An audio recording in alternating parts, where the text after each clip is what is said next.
Olha, é o seguinte, essa entrevista com o Biraci, essa conversa com o Biraci, ela faz parte do nosso trabalho com os alunos da Hilton Rocha, né, durante esse período da Covid, em que nós temos esse trabalho online com os meninos, né? Então, nós decidimos conversar com o Biraci, que para a gente ver a questão de como as culturas indígenas, trabalham, convivem com com os idosos, né? Qual a importância que dão a esse setor social, né? E dessa forma a gente repensar também como é que nós tratamos os nossos idosos, tá certo? A primeira questão que nós preparamos é o seguinte: fala um pouco sobre você para que possamos conhecê-lo. Como o cuidado entrou em sua vida?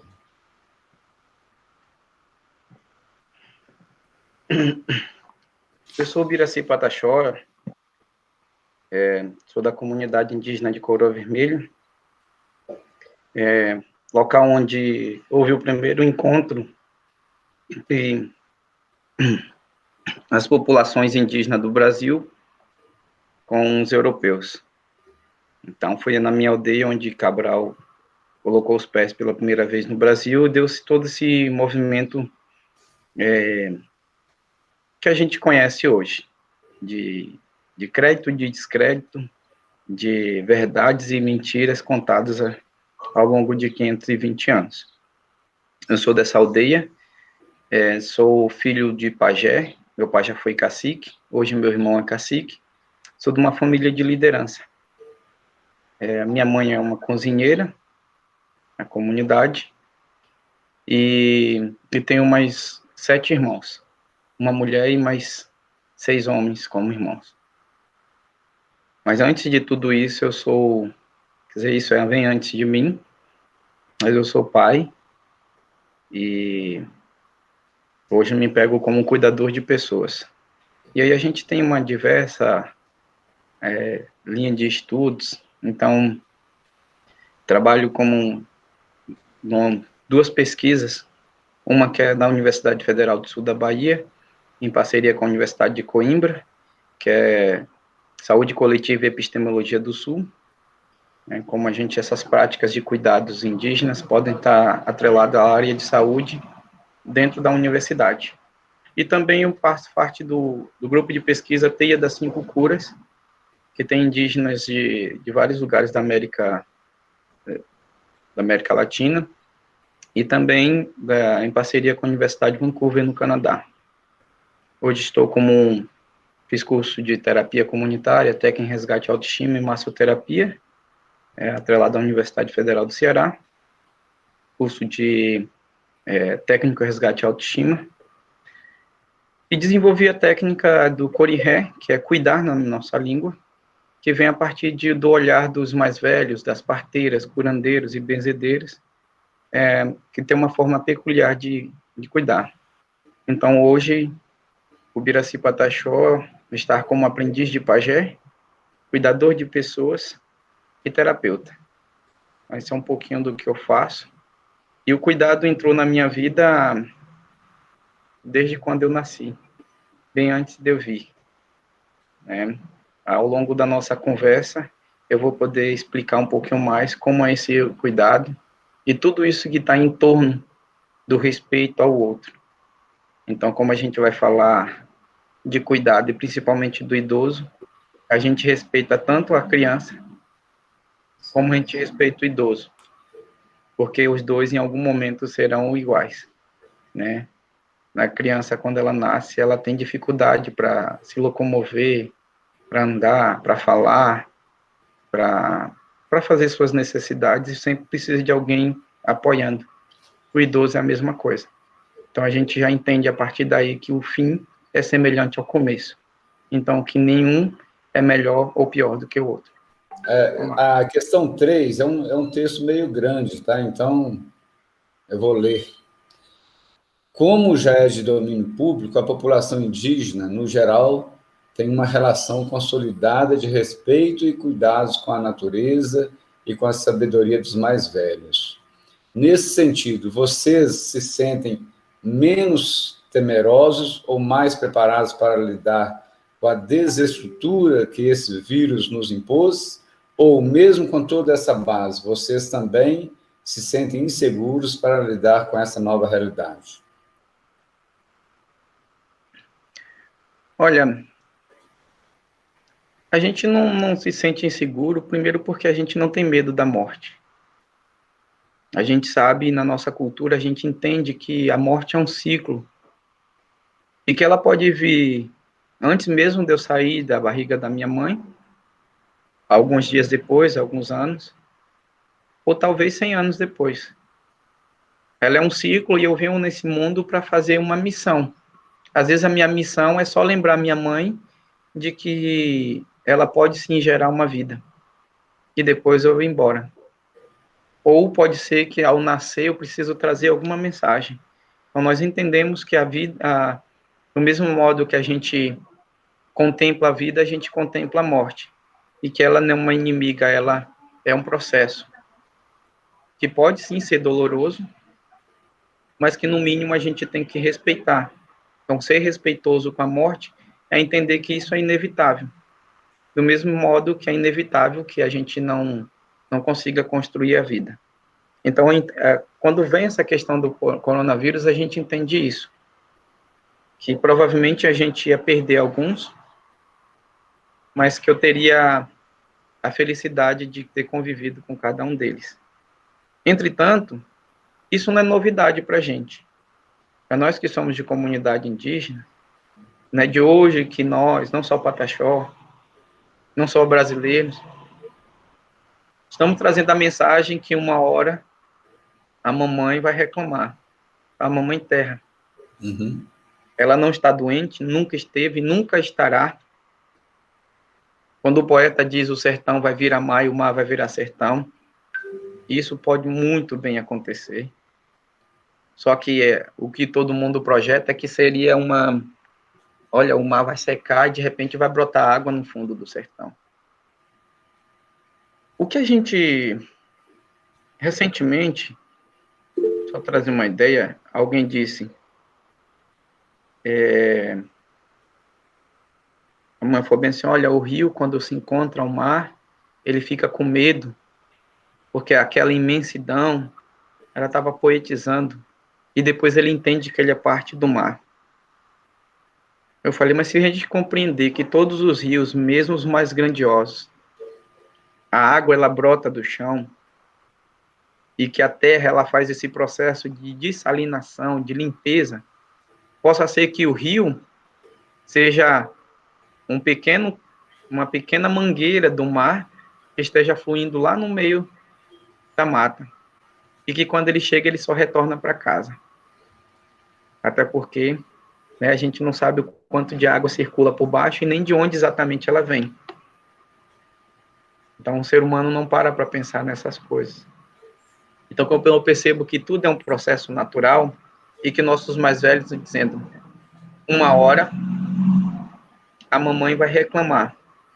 E quando ela reclamar, a gente não vai gostar. Ela está sendo generosa com a gente, permitindo que a gente polua, permitindo que a gente destrua.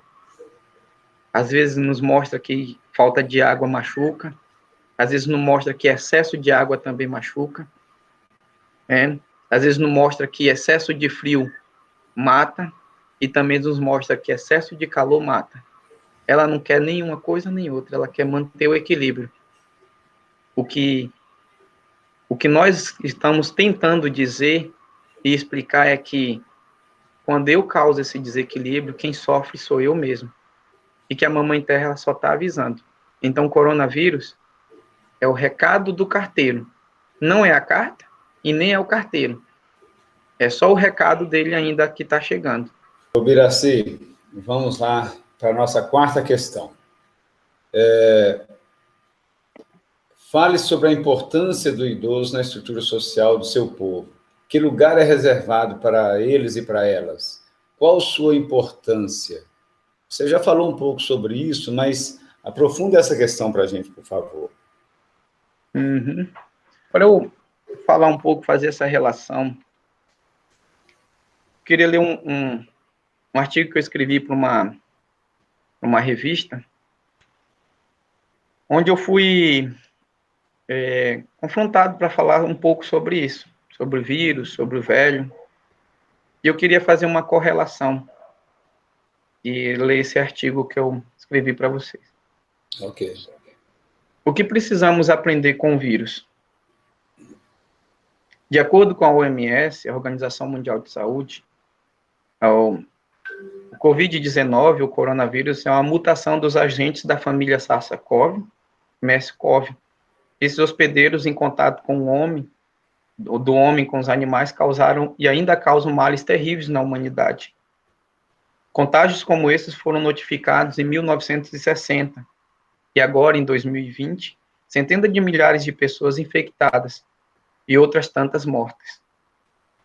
É por isso que o velho é tão precioso para a gente. É por isso que a gente faz homenagem para eles enquanto eles estão vivos.